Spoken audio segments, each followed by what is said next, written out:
ஹரே கிருஷ்ணா. எல்லோருக்கும் எனது பணிவான நமஸ்காரங்கள். ஓம் நமோ பகவதே வாசுதேவாயாம். ஓம் நமோ பகவதே வாசுதேவாயாம்.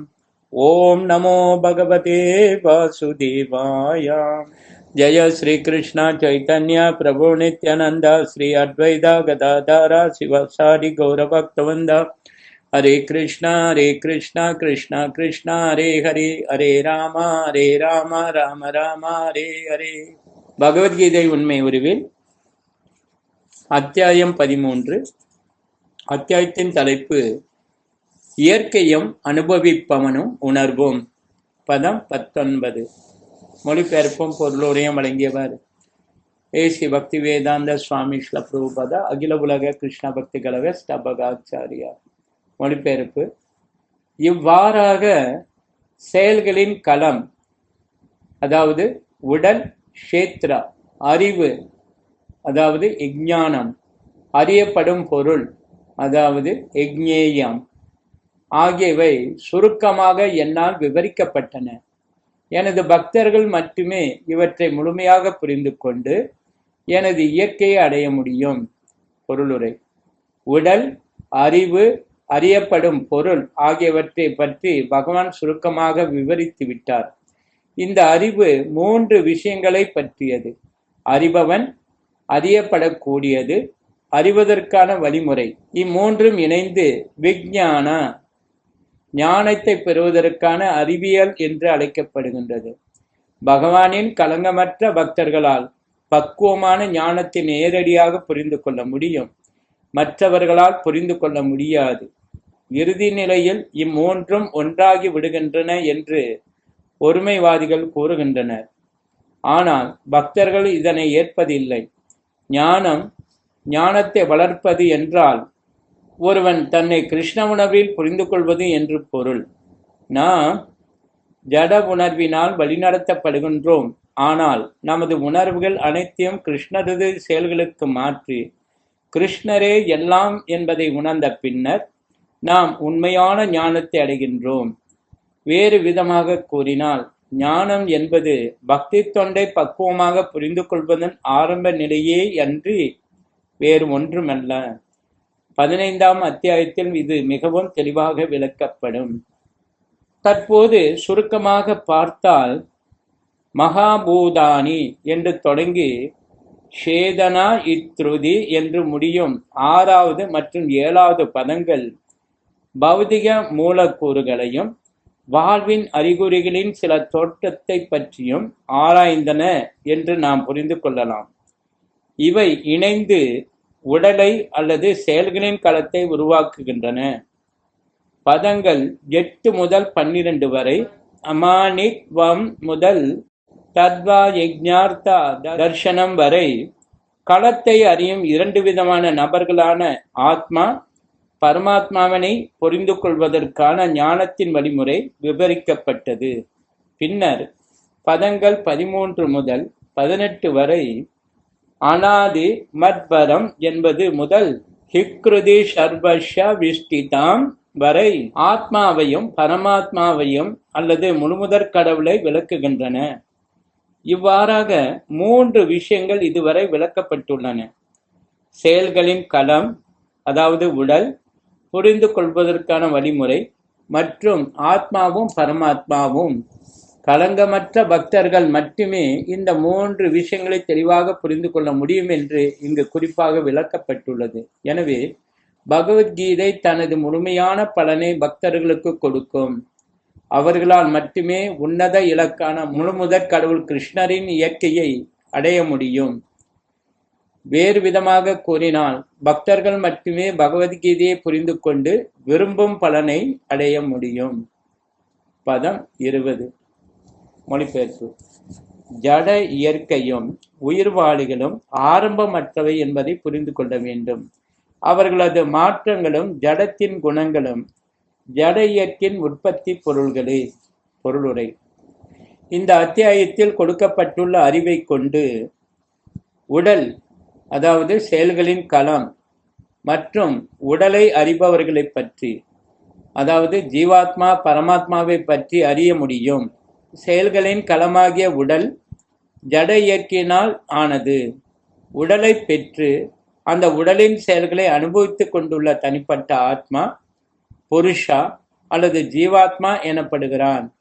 அறிபவர்களில் அவன் ஒருவன், மற்றொருவர் பரமாத்மா. ஜீவாத்மாவும் பரமாத்மாவும் பரமபுருஷ பகவானின் வெவ்வேறு தோற்றங்கள் என்பதை புரிந்து கொள்ள வேண்டும்.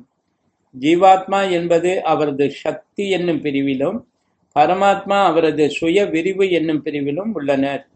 ஜட இயற்கை, ஜீவாத்மா ஆகிய இரண்டுமே நித்தியமானவை. அதாவது அவை படைப்பிற்கு முன்னும் இருந்தன. ஜட தோற்றமானது பகவானுடைய சக்தியிலிருந்து உண்டானதாகும். உயிர்வாளிகளும் அப்படிப்பட்டவர்களே. இருப்பினும் உயிர்வாளிகள் உயர்ந்த சக்தியைச் சேர்ந்தவர்கள். உயிர்வாளிகள் ஜட இயற்கை என இரண்டுமே இந்த பிரபஞ்சம் தோன்றுவதற்கு முன்பே இருந்தவை. ஜட இயற்கையானது பரமபுருஷ பகவானான மகாவிஷ்ணுவில் லயித்திருந்தது. தேவைப்படும் போது மகா தத்துவத்தின் உதவியுடன் தோற்றுவிக்கப்படுகிறது. அதுபோல உயிர்வாளிகளும் அவரில் இருந்தவர்களே. அவர்கள் கட்டுண்டிருப்பதால் பரமபுருஷருக்கு தொண்டாட்ட விரும்புவதில்லை. இதனால் அவர்கள் ஆன்மீக உலகத்திற்குள் நுழைய அனுமதிக்கப்படுவதில்லை.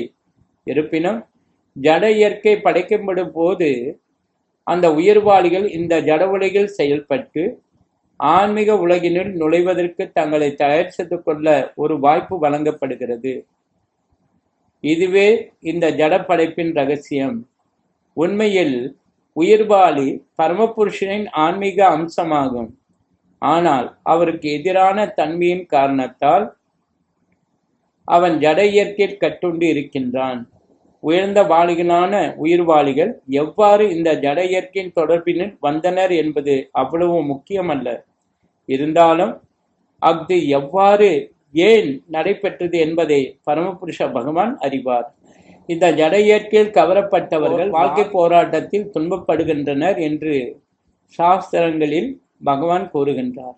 ஆனால் இங்குள்ள சில பதங்களின் மூலம் நாம் நிச்சயமாக தெரிந்து கொள்ள வேண்டியது என்னவெனில், முக்குணங்களினால் ஏற்படும் ஜட இயற்கையின் தாக்கமும் எல்லா மாற்றங்களும் ஜட இயற்கையின் படைப்புகளே. உயிர்வாளிகள் சம்பந்தப்பட்ட எல்லா மாற்றங்களும் வேறுபாடுகளும் உடலை அடிப்படையாக கொண்டவை. ஆத்மா என்பதன் அடிப்படையில் எல்லா உயிர்வாளிகளும் சமமானவரே. பதம் 21. மொழிபெயர்ப்பு. எல்லா செயல்களுக்கும் விளைவுகளுக்கும் இயற்கையே காரணமாக கூறப்படுகிறது. இருப்பினும் இவ்வுலகில் பல்வேறு இன்பத் துன்பங்களுக்கு உயிர்வாளியே காரணமாக கூறப்படுகின்றது. பொருளுரை. உயிர்வாளிகளின் மத்தியில் உடல் மற்றும் புலன்களின் பல்வேறு தோற்றங்களுக்கு ஜட இயற்கையே காரணம். 84 லட்சம் வகையான வேறுபட்ட உயிரினங்கள் உள்ளன. இந்த வேறுபாடுகள் ஜட இயற்கையின் படைப்பாகும். குறிப்பிட்ட ஓர் உடலிலோ அல்லது மற்றதிலோ வாழ விரும்பும் உயிர்வாளியின் பல்வேறு புலனின்பங்களுக்கு ஏற்ப இவ்வுடல்கள் எழுகின்றன. அவன் பல்வேறு உடல்களில் வைக்கப்படும் பொழுது பலதரப்பட்ட இன்பத் துன்பங்களை அனுபவிக்கின்றான். அவனது ஜட இன்பங்களும் துன்பங்களும் உடலுக்கு ஏற்படுபவை, அவனுக்கு ஏற்படுபவை அல்ல. அவனது ஸ்வரூப நிலையில் ஆனந்தத்திற்கு பஞ்சமே இல்லை. எனவே அதுவே அவனது உண்மையான நிலை. ஜட இயற்கையின் மீது ஆதிக்கம் செலுத்துவதற்கான அவனது இச்சையினால் அவன் இந்த ஜட உலகில் இருக்கின்றான். ஆன்மீக உலகில் அத்தகைய விஷயம் எதுவும் கிடையாது. ஆன்மீக உலகம் தூய்மையானது. ஆனால் ஜட உலகில் பல்வேறு விதமான இன்பங்களை உடலுக்கு சேர்ப்பதற்கான ஒவ்வொருவரும் பெரும்பாடுபட்டு கொண்டுள்ளனர். உடலானது புலன்களின் விளைவே என்று கூறுவது மிகவும் தெளிவுபடுத்தக்கூடியதாக அமையும். புலன்களானது விருப்பத்தை பூர்த்தி செய்து கொள்வதற்கான கருவிகளே. உடலையும் கருவிகளான புலன்களையும் மொத்தமாக பார்த்தால் அவை ஜட இயற்கையினால் வழங்கப்படுபவை. மேலும் அடுத்த பதத்தில் தெளிவுபடுத்துவது போல, உயிர்வாளி தனது முந்தைய விருப்பம் மற்றும் செயல்களுக்கு ஏற்ப ஆசிர்வதிக்கப்பட்ட அல்லது சபிக்கப்பட்ட சூழ்நிலைகளை பெறுகின்றான். ஒருவனது விருப்பங்களுக்கும் செயல்களுக்கும் ஏற்ப ஜட இயற்கை அவனை வேறுபட்ட இடங்களில் தங்க வைக்கின்றது. அத்தகு தங்கும் இடங்களும் அதன் அடிப்படையிலான இன்பத் துன்பங்களுக்கும் உயிர்வாளியே காரணமாவான். ஒரு குறிப்பிட்ட உடலில் வைக்கப்பட்டவுடன் அவன் இயற்கையின் கட்டுப்பாட்டிற்குள் வருகின்றான்.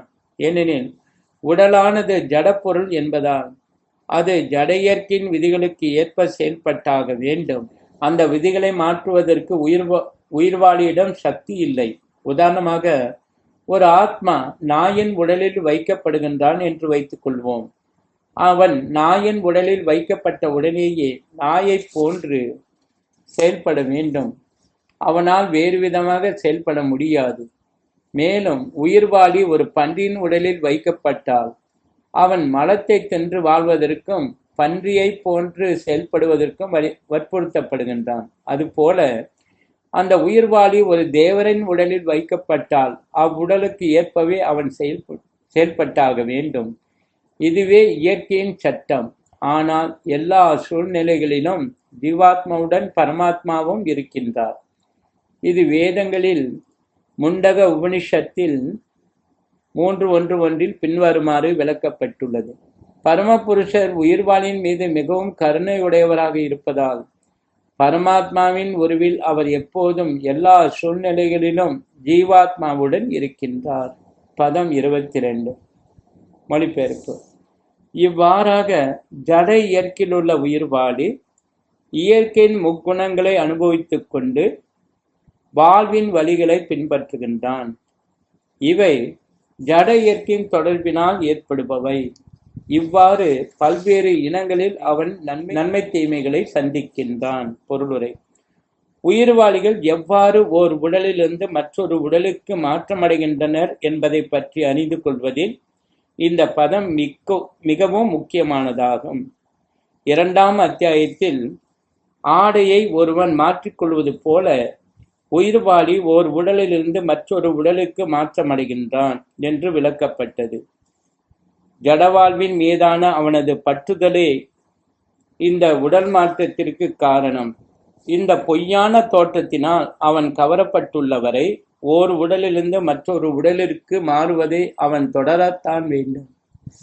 ஜட இயற்கையின் மீது ஆதிக்கம் செலுத்துவதற்கான அவனது விருப்பத்தினால் அவன் இத்தகு விரும்பத்தகாத சூழ்நிலைகளில் வைக்கப்படுகின்றான். பௌதிக ஆசைகளின் காரணத்தால் ஆத்மா சில சமயம் தேவனாக, சில சமயம் மனிதனாக, சில சமயம் மிருகமாக, சில சமயம் பறவையாக, சில சமயம் புழுவாக, சில சமயம் நீர்வாளியாக, சில சமயம் புனிதமான மனிதனாக, சில சமயம் பூச்சியாகவும் பிறக்கின்றான். இது தொடர்ந்து கொண்டே இருக்கின்றது. இவ்வெல்லா நிலைகளிலும் உயிர்வாளி தன்னையே தனது சூழ்நிலைகளில் தலைவனாக எண்ணிக்கொள்கின்றான். இருப்பினும் அவன் ஜட இயற்கையின் ஆதிக்கத்திற்கு கீழ்ப்பட்டவனே. அவன் எவ்வாறு பல்வேறு உடல்களில் வைக்கப்படுகின்றான் என்பது இங்கே விளக்கப்பட்டுள்ளது. பல்வேறு இயற்கை குணங்களின் தொடர்பே இதற்கு காரணம். எனவே ஒருவன் ஜட இயற்கையின் முக்குணங்களிலிருந்து உயர்வு பெற்று தெய்வீக நிலையில் நிலை பெற வேண்டும். இதுவே கிருஷ்ண உணர்வு எனப்படும். ஒருவன் கிருஷ்ண உணர்வில் நிலை பெறாதவரை ஓர் உடலிலிருந்து மற்றொரு உடலுக்கு மாறும்படி அவனது ஜட உணர்வு அவனை பலபந்தப்படுத்தும். ஏனெனில் நினைவிற்கு எட்டாத காலம் முதல் அவனிடம் ஜட ஆசைகள் உள்ளன. ஆனால் அத்தகு விருப்பங்களை அவன் மாற்றிக்கொள்ளுதல் அவசியம். அதிகாரப்பூர்வமான மூலத்திடமிருந்து கேட்பதன் மூலம் மட்டுமே அந்த மாற்றம் சாத்தியமாகும்.